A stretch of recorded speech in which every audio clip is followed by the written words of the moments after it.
Hi welcome to Mahanagar. నేను మీ Manoj. So రీసెంట్గా AP ప్రభుత్వం నిర్వహించిన సాంస్కృతిక కార్యక్రమాల విషయంలో జనసేన ఎమ్మెల్యేలు నిజంగా ఒక అడుగు ముందుకేసి జగన్ని మరీ ఒక రకంగా మాస్ ర్యాకింగ్ చేశారనుకోవచ్చు. సో 11 ఇంకా శవాల దగ్గరికి పోయినా, లేదంటే ఫంక్షన్లకి వెళ్ళినా, పిల్లోళ్ళు పుట్టినా, ఎక్కడికి వెళ్ళినా, మంచికి వెళ్ళినా చెడుకి వెళ్ళినా సరే నవ్వుతూనే ఉంటాడంటూ కూడా సో జనసేనకు చెందిన 2 ఎమ్మెల్యేలు ఒక రకంగా ర్యాగింగ్ చేశారనుకోవచ్చు. సో ఈ విషయంపై మనతో మాట్లాడడానికి వైసీపీ అధికార ప్రతినిధి కారుమూరి వెంకటరెడ్డి గారు మనతో ఉన్నారు. నమస్కారం అన్న. నమస్తే అండి. ఏంటన్నా అసలు అంటే మీరు నిజంగా ఆ జనసేన ఎమ్మెల్యేలు కావాలని చేశారని వైసీపీ అంటుంది, కానీ గతంలో వైసీపీ వాళ్ళు ఇంతకన్నా మమ్మల్ని ఎక్కువ చేశారని చెప్పి వాళ్ళ వాదన, జన సైనికుల వాదన. సరే, ఇప్పుడు వాళ్ళ పార్టీ వేదికల మీద లేదంటే వాళ్ళకి సంబంధించిన దాని మీద ప్రత్యర్థి పార్టీని విమర్శించండి, తప్పులేదు.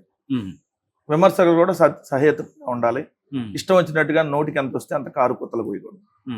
ఇప్పుడు ఇది వాళ్ళ పార్టీ కార్యక్రమం కాదు. ఆంధ్రప్రదేశ్ ప్రభుత్వం, ఆంధ్రప్రదేశ్ ప్రజల డబ్బులతో ఎమ్మెల్యేలు, ఎమ్మెల్సీలు, నాట్ తెలుగుదేశం, నాట్ వైఎస్ఆర్సీపీ, ఆంధ్రప్రదేశ్ రాష్ట్రంలో ఉన్నటువంటి శాసనసభ్యులు, శాసన మండలి సభ్యులు అంటే ఎమ్మెల్యేలు, ఎమ్మెల్సీలకు సంబంధించినటువంటి సాంస్కృతిక కార్యక్రమాలు. అంతకుముందు క్రీడలు పెట్టారు, సాంస్కృతిక కార్యక్రమాలు. సరే, ఈ సాంస్కృతిక కార్యక్రమాలు క్రీడల్లోకి వెళ్లే ముందు అసలు ఒక పక్క రాష్ట్రంలో ఎమ్మెల్యేలు, ఎమ్మెల్సీలు సాంస్కృతిక కార్యక్రమాలు, క్రీడలు ఇవన్నీ నిర్వహించుకుంటున్నారు కదా. అసలు బయట వాతావరణం ఉందా రాష్ట్రంలో? ఓ పక్క రైతులు గిట్టుబాటు ధర లేక అల్లాడుతున్నారు, ఓ పక్క నిరుద్యోగులు ఉన్న ఉద్యోగాలు పీకేసినటువంటి పరిస్థితి. ఈ రోజు మీరు పత్రికలు చూసుకుంటేనే మొన్న గత ఏడాది అంటే మొన్న నవంబర్లో గత ప్రభుత్వ హయాంలో మొత్తం 11,79,332 మంది ఉద్యోగులు ఉన్నట్టు ఆర్థిక విధాన పత్రంలో పేర్కొంటే, ఇప్పుడు 3,73,190 మందికి ఏదైతే కోత విధిస్తూ అంటే 9,79,649 మంది ఉన్నట్టుగా ఇచ్చారు. అంటే దాదాపు 3,73,000 ఉద్యోగాలు ఇప్పుడు పోయినాయి ఈ ప్రభుత్వం వచ్చిన తర్వాత. ఓ పక్క గిట్టుబాటు ధర లేదు, రైతుల ఆత్మహత్యలు జరుగుతున్నాయి, అక్కడికక్కడ అరాచకాలు జరుగుతున్నాయి, గ్యాంగ్ రేపులు జరుగుతున్నాయి. ఓ పక్క ఇంతుంటే సాంస్కృతిక కార్యక్రమాలు అంట. సరే, సాంస్కృతిక కార్యక్రమాలైనా పబ్లిక్కి మెసేజ్ ఇచ్చే విధంగా ఉంటే ఎట్లా ఉండాలి? సాంస్కృతిక కార్యక్రమాలు అంటే ఒక పబ్లిక్ మెసేజ్ ఇచ్చే విధంగా. నిజంగా విద్యార్థులు ఎగ్జామ్స్ రాస్తున్నారు, వాళ్ళ భవిష్యత్తు గురించి ఏమన్నా సాంస్కృతిక కార్యక్రమంలో చెప్పండి, మీరు వినోదాత్మకంగా చెప్పండి. లేదు, ఈ రాష్ట్రంలో మహిళల మీద జరుగుతున్నటువంటి దాడులు జరగకుండా ఒక కార్యక్రమం చేయండి, ఎవరు వద్దన్నారు? ఈ చేయాల్సింది పోయి అక్కడ ప్రభుత్వ డబ్బులతో ఒక కార్యక్రమం పెట్టి, అంటే శాసనసభ్యులు, శాసన మండలి సభ్యులు, ఎమ్మెల్యేలు, ఎమ్మెల్సీలు, దాంట్లో వైఎస్ఆర్సీపీ వాళ్ళు కూడా భాగం. మేము అటెండ్ అవ్వకపోవచ్చు దానికి, కానీ అందరికి సంబంధించినటువంటి కార్యక్రమం. దాంట్లో మమ్మల్ని హేళన చేస్తూ ఒకడు BJP MLA, Etcherla BJP MLA Eswararao, 2 Yelamanchili Janasena MLA Vijay Kumar. అంటే అంత అధికార మదం కొవ్వెక్కి కొట్టుకుంటున్నారు ఇద్దరు. ప్రజాప్రతినిధుల పోరంబోకుల వీళ్ళు ప్రజాప్రతినిధుల. వాడు 11 వాడికి నాకు పోలికేంటి? ఆడు మొహం ఎట్లా పెడతాడు, అలా పెడతాడు. పవన్ కళ్యాణ్ ఎట్లా పెట్టాడు? కానీ నాకు మొదటి నుంచి కూడా డౌట్ ఏంటంటే, జగన్ వేషధారణ కావచ్చు, లేకపోతే ఆయన స్టైల్ కావచ్చు, ఆయన మేనరిజం కావచ్చు, దాన్ని ఎక్కువ ట్రోల్ చేస్తూ ఉంటారు. జగన్మోహన్ రెడ్డి గారి ఫేస్ స్మైలీ ఫేస్. కొంచెం అక్కడికి వెళ్ళినప్పుడే అలా కనపడుతుంది ఆ బుగ్గలు కానీ. అలా ఆయన ఎక్కడికన్నా వెళ్ళినప్పుడు కూడా ఆయన మనసులోంచి ఆ బాధ ఉన్నా కూడా ఎక్స్ప్రెస్ చేసే దగ్గర కొంత ఏంటంటే ఫేస్ లో ఏదైతే ఆ ఫేస్ స్మైలీ ఫేస్ అన్నప్పుడు ఏంటంటే ఓ రకంగా ఉంటుంది, చూసే వాళ్ళకు ఉండొచ్చు. దాన్ని మనం బాడీ షేమింగ్ చేయటం, ఓ మాజీ ముఖ్యమంత్రిని పట్టుకొని నీ ఫేస్ అట్లా ఉంది, నీ ఫేస్ ఇట్లా ఉంది, ఇలా ఫేస్ ఏం చక్కగా ఉందా? మీకంటే జగన్ అందగాడే, సినిమా హీరో కాకపోవచ్చు. జగన్మోహన్ రెడ్డి గారు ఆ ఫేస్తోనే, ఆ ఫేస్ వాల్యూతోనే సింగిల్గా ముఖ్యమంత్రి అయ్యాడు. మీ మొహాలకి ఎమ్మెల్యే గాల తలకాయ తీసుకెళ్లి చంద్రబాబు నాయుడు దగ్గర పెట్టుకోండి. సిగ్గా శర్వం కడుపుకు అన్నం తిని గడ్డి తింటున్నారా? డైరెక్ట్ అడుగుతున్నా, ఎవరైతే మాట్లాడుతున్నారో వీళ్ళందరినీ. కైకాల సత్యనారాయణ గారి శవం దగ్గరికి వెళ్ళి పవన్ కళ్యాణ్ వేసిన ఎకిల్ చేష్టలు, లేఖీ చేష్టలు చూడలేదా మీరు? ఏకైకలో పక్కపక్కలు ఎవడన్నా శవం దగ్గరికి వెళ్ళి ఏకైకలు పక్కపక్కలు చేస్తాడా?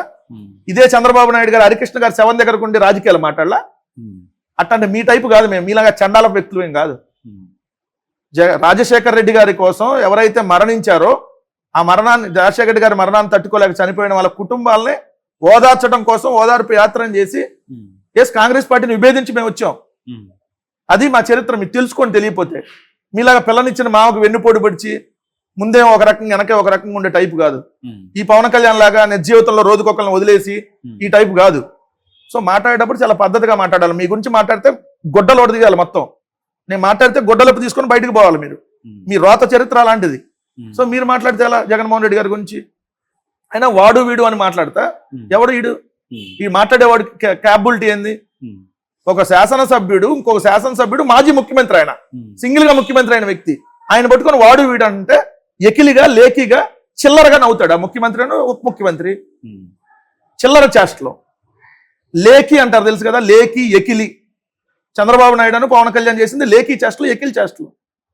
ముఖ్యమంత్రి అంటే ఉందాగే శాసనసభ్యుడు అలా అనకూడదని చెప్పాలి కదా. చెప్పకుండా ఎకిలిగా లేకిగా నవ్వే వాళ్ళని ఏమనాలి? మళ్ళీ అది అయిపోగానే ఆ డయాస్ మీదకి ఎక్కి చంద్రబాబు నాయుడు గారు నా రాజకీయ జీవితంలో ఎంత బాగా ఎంటర్టైన్మెంట్ ఎప్పుడు వందల ఎంత బాగా ఎప్పుడు నవ్వుకోవాలా? సిగ్గు లేదా? లేఖీతనంగా ఎకిలితనంగా నవ్వింది కాక ముఖ్యమంత్రి గారు మళ్ళీ ఎంత నవ్వుకోలేదని చెప్తారా? కానీ మనుషులాగా వ్యవహరించిన చంద్రబాబు నాయుడు గారు, మీ వయసు 75 ఏళ్ళు వస్తుంది.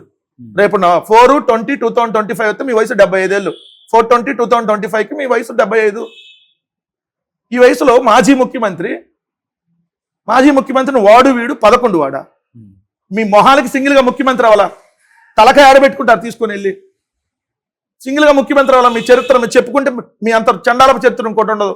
పిల్లనిచ్చిన మావనే చెప్పులేయించవు, అది నీ కథ. ఈ పవన్ కళ్యాణ్ అతను ముందు నుంచి లేఖీతనం ఎకిలితనానికి కేర్ ఆఫ్ అడ్రస్సే పవన్ కళ్యాణ్. చంద్రబాబు నాయుడు ఇద్దరు కలిసి లేఖి ఎకిల్ని చూపించారు. జగన్మోహన్ రెడ్డి గారి నుంచి స్కిట్లు చేస్తారా? సూపర్ 6 ఇవ్వండి, స్కిట్లు తర్వాత చేద్దరు. కానీ మీ బొందలో స్కిట్లు, మీరు చేసే స్కిట్లు సూపర్ 6 అడిగితే లేఖి స్కిట్లు చేస్తారా? కానీ పవన్ కళ్యాణ్ గురించి చెప్తే కారుమూరి వెంకటరెడ్డిలో మరొకడం బయటకు వస్తుంది. ఆయన గురించి మనిషి అయితే మనుషుల గురించి మాట్లాడితే పద్ధతిగా మాట్లాడతాం అండి. పవన్ కళ్యాణ్ నా దృష్టిలో మనిషి కాదు. వాళ్ళు రాశారు కదా, మనుషులందు పవన్ కళ్యాణ్ వేరైనా అంతే. లేకపోతే లేఖితనం ఎకిలితనంగా మీరు చూడండి ఒకసారి, పగలబడి కిందబడి దొరలాడి ఈ రాష్ట్రానికి 10 నెలలుగా మీ దరిద్రం పట్టుకొని రాష్ట్రం సర్వనాశనం అయింది. ఓ పక్క 10వ తరగతి విద్యార్థులు ఎగ్జామ్స్ జరుగుతూ ఉంటే వాళ్ళకి కరెంటు తీశారని చెప్పి ఒక దళిత వాడకు సంబంధించిన దాంట్లో వాళ్ళు పిల్లలు వచ్చి వీడియో పెట్టి అయ్యే మా హాల్ టికెట్లు చూపిస్తా, వీళ్ళు కదా మీరు సహాయం చేయాల్సిందే. మీ పిఠాపురంలో అమ్మాయిని రేపు చేస్తే మీ పార్టీ వాడు, ఆ తెలుగుదేశం వాడు రేపు చేస్తే దిక్కు దివాన్ లేదు. నిన్న గన్నవరం గుడివాడ దగ్గర ఒక అమ్మాయిని ఏదో 8 మంది అంతమంది రేపు చేస్తే గ్యాంగ్ రేపు, దిక్కు దివాన్ లేదు. ఇప్పటికీ మచ్చుమరిలో, నంద్యాల జిల్లా మచ్చుమరిలో ఆ చిన్న పాపని అత్యాచారం చేసి హత్య చేస్తే శవం దొరకలా, 9 నెలలు అయింది. ఇలాంటి గలీజు పరిపాలనలో ఉండి సిగ్గు లేకుండా ఏకిలితనంగా లేఖితనంగా ప్రతిపక్ష నాయకుడి మీద, మాజీ ముఖ్యమంత్రి మీద స్కిట్లు చేసి ఎంజాయ్ చేస్తున్నారా? అధికారం మదం ఎక్కి కొట్టుకుంటున్నారా? కొవ్వు దించుతారు. అది పవన్ కళ్యాణ్ గారికైనా చంద్రబాబు నాయుడు గారికైనా ఎవరికైనా అధికారం ఉందని చెప్పి వెచ్చలవిడితనంగా లేఖీతనంగా బిహేవ్ చేస్తే అధికారం శాశ్వతం కాదు, అది గుర్తుపెట్టుకోవాలి. మీరు ప్రజలకు మంచి చేయండి, సందేశాత్మకంగా విమర్శలు చేయండి. మీరు చెబుతున్న జగన్మోహన్ రెడ్డి గారు ప్రెస్ మీట్ పెట్టి 2 గంటల పాటు మీరు పెట్టిన బడ్జెట్ మీద వదిలాడు మిమ్మల్ని. ఒక్కడన్నా నిజాయితీ పరుడు ఉంటే, వాళ్ళు ఒక్కడన్నా ఇళ్లలో తప్పు చేయనాడు ఉంటే, ఇదిగోండి జగన్మోహన్ రెడ్డి గారు చెప్పిన బడ్జెట్, సో మేము చెప్పిన బడ్జెట్లో ఇదిగోండి ఈ లెక్కల్లో తప్పు ఉన్నాయని కానీ ఆయన దాని మీద ఒక్కడన్నా వచ్చి ప్రెస్ మీట్ పెట్టాడా? పెట్టరు. ఎందుకంటే దొంగలు వీళ్ళందరూ. ఎందుకు పెడతారు? చివరిలో ఎవరో ప్రశ్న అడిగితే ఎవరు రిపోర్టర్ పవన్ కళ్యాణ్ని ఇట్టన్నాడు, జర్మనీ అన్నాడు అంటే దాని గురించి మాట్లాడారు అంతే తప్ప 2 గంటల్లో జగన్మోహన్ రెడ్డి గారు బడ్జెట్ ఏంది, మీరు ఇస్తానన్న హామీలు ఏంది, దానికి బడ్జెట్లో కేటాయించింది ఏంది, అంతకుముందు కేటాయించి ఎందుకు ₹1 కూడా ఎందుకు ఇవ్వలేదు, ఇవన్నీ మాట్లాడితే ఒక్కడన్నా సమాధానం చెప్పరు. సో లెగిస్తే జగన్మోహన్ రెడ్డి అవును 11 వచ్చినాయి ఏందంటే, అప్పుడు మీరు 11 అంటున్నారు కదా, సింగిల్గా వచ్చాం. మీరు మగాళ్ళు అయితే మీ రాజకీయ జీవితంలో మగతనం ఏదైనా ఇప్పుడు నిరూపించుకోవాలనుకుంటే ఇప్పుడు కూడా అవకాశం ఉందిగా సింగిల్గా రావడానికి. మేము ఓడిపోయినా గెలిచినా ఈ కాలర్ పైకి ఎగరేసి మేము వైఎస్ఆర్ కాంగ్రెస్ పార్టీ అని గర్వంగా చెప్పుకుంటా. మీ బతుకులు మేము ఏ జెండా మోయకుండా అధికారంలోకి వచ్చామని చెప్పమనండి. మేము ఏ జెండా మోయకుండా మా జెండాతోనే మేము అధికారంలోకి వచ్చాం, మా జెండాతోనే మేము రాజకీయం చేస్తాం. మా అజెండా ఒకటే. మీరు చెప్పండి ఎన్ని జెండాలో చెప్పమని తెలుగుదేశం జనసేనని అడుగుతున్నా. మీలో మగాడు ఎవడైనా ఉంటే మేము మగాళ్ళం రా, సింగిల్గా వస్తాం, మేము ఏ జెండా మొయ్యం, ఓడిపోయాం గెలిస్తే గెలిచాం రా, నిజాయితీగా రాజకీయాలు చేస్తామని చెప్పమనండి. మేము చెబుతున్నాం మేము ఓడిపోయిన ఈరోజు ఆనందంగానే ఉన్నాం. Self satisfaction is very very important ఎవరికైనా. సో మేము మంచి చేసి ఓడిపోయాం. మేము ఎవడో జెండా మోసి ఎవడో భుజం మీద మాకు చెయ్యి ఎత్తే మేము అధికారంలోకి రాలా. ప్రజలు మమ్మల్ని ఆశీర్వదిస్తే అధికారంలోకి వస్తాం, లేకపోతే రాం. ఉమ్, సో మళ్ళీ చెబుతా ఉన్నాం, అన్ని వేళ ఒకేలాగా ఉండవు. స్కిట్లు చేస్తారు కదా, ఉమ్, స్కిట్లు చేసుకోవడానికి కూడా ఇంకా ఉండకుండా ప్రజలు తీర్పిస్తారు, దానికి కూడా పనికి రాకుండా తీర్పులు ఇస్తారు. ఉమ్, లేకపోతే ఎక్కిల్తనంగా లేఖితనంగా స్కిట్లు చేస్తారా? ఏం తమాషాలుగా ఉందో ఒక్కొక్కరికి. మీరు అందరూ ఏం ప్రజాప్రతినిధులా? మీరు సిగ్గు శరం ఏమన్నా ఉందా? మీ నియోజకవర్గంలో ఏమైనా సమస్యల గురించి చేయండి స్కిట్స్. 11 వాడు ఏమన్నా 11, ఆ 11 మీద స్కిట్లు చేస్తున్నారు. ఉమ్, మమ్మల్ని గుర్తించవద్దు. మేము లేనప్పుడు ఎందుకు మీరు ఆ 11 చూసి ఎందుకు భయపడుతున్నారు? ఉమ్, 11 ఒకళ్ళనే వచ్చాం. మాకు ఇప్పుడు 11 వచ్చి ఉండొచ్చు, ఒకప్పుడు ఒకటే ఉమ్, అవును. సింగిల్ గానే, అది కూడా 5,43,000 ఓట్లతో పార్లమెంట్కి ఎన్నికయ్యాం. సింగిల్ గానే 151. మీలాగా ఆల జెండా ఏల జెండా, ఒక రోజు వాడిని అమ్మనాబూతులు తిట్టడం, ఇంకో రోజు మళ్ళీ అమ్మనాబూతులు తిట్టినా వెళ్ళి వాటేసుకోవటం, అవి మీ బతుకులు. మీ బతుకులు నిజంగా కూడా బానిసలు కూడా ఇట్లా బతకరు. ఆఫ్రికా దేశంలో కూడా ఇట్లాంటివి ఉండవు, అట్లా బతకరు. మీరు బతుకుతున్నారు, మీ బతుకులు అయ్యి. అధికారం శాశ్వతం కాదు. అధికారం వస్తే ఏదో కొమ్ములు వచ్చేసి ఇంకోటి వచ్చేది. మేము అధికారంలో ఉంటే రాజీనామా చేసి బయటకు వచ్చాము. మీరెవరు మాకు చెప్పింది? మేము అధికారంలో ఉంటే రాజీనామా లెటర్ మొహాన్ని శ్రేసి బయటకు వచ్చాం, అధికారం వద్దనుకొని. ఉమ్, ఇంకా 5 ఏళ్ళు అధికారం ఉంది. అప్పుడు 2009లో రాజశేఖర రెడ్డి గారు సెప్టెంబర్ నెలలో చనిపోతే మేము డిసెంబర్ నుంచే వ్యతిరేకం. అంటే 4.5 ఏళ్ళు అధికారంలో ఉండగానే వదిలేసి వచ్చాం. అధికారం కోసం పాకులాడటం మీకు కావాలేమో. మీ జీవితంలో ఎమ్మెల్యే అవ్వడం కోసం వాళ్ళ కాళ్ళు వీళ్ళ కాళ్ళు పట్టుకుంటారేమో. ఉమ్, ఎవడ కాళ్ళు పట్టుకోకుండా ఢిల్లీని తలదన్ని 5,47,000 వెళ్ళాం. అది మా బతుకు, అది మీ బతుకు.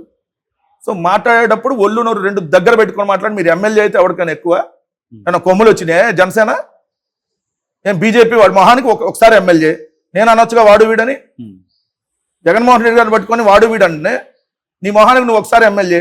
కానీ మాకు గౌరవం ఉంది కాబట్టి గౌరవంతో అంటున్నా. ఉమ్, నీ హెచ్చర్లకి ఏమన్నా చెయ్యి. నీ మొహానికి మళ్ళీ ఎమ్మెల్యే టికెట్ కూడా రాదు. అవును. ఎందుకంటే పొత్తులో లేకపోతే మీకు కనీసం 1000 ఓట్లు రావు. మీరు జగన్మోహన్ రెడ్డి గారు స్కిట్లు చేస్తారా? చెయ్యండి, ఏం చేస్తారా? ఖచ్చితంగా ఒక్కొక్కళ్ళు చేసిన వాళ్ళందరికీ ఏ విధంగా ప్రజలందరూ గుర్తుపెట్టుకుంటారు ఇప్పుడు కూడా. ఉమ్, అంటే మేము మమ్మల్ని అంటే అవహేళన చేసు, లేదంటే అవమానాలకు గురి చేసు చేస్తే ఏమైనా వెనక్కి వెళ్ళిపోతాం అనుకుంటున్నారా? ఆ అవమానాల నుంచి, అవహేళన నుంచి పుట్టుకొచ్చేది ఎలా ఉంటుందో చూపిస్తాం. మళ్ళీ చెబుతున్నాం, మళ్ళీ వైఎస్ఆర్ కాంగ్రెస్ పార్టీగా సింగిల్గానే ఎవరి జెండాలు మోయకుండానే వస్తాం. ఉమ్. ఇదైతే గుర్తుపెట్టుకోమని చెబుతున్నాం. Thank you so much. So ఇది వెంకటరెడ్డి గారి అనాలిసిస్. చూస్తూనే ఉండండి మహానగర్.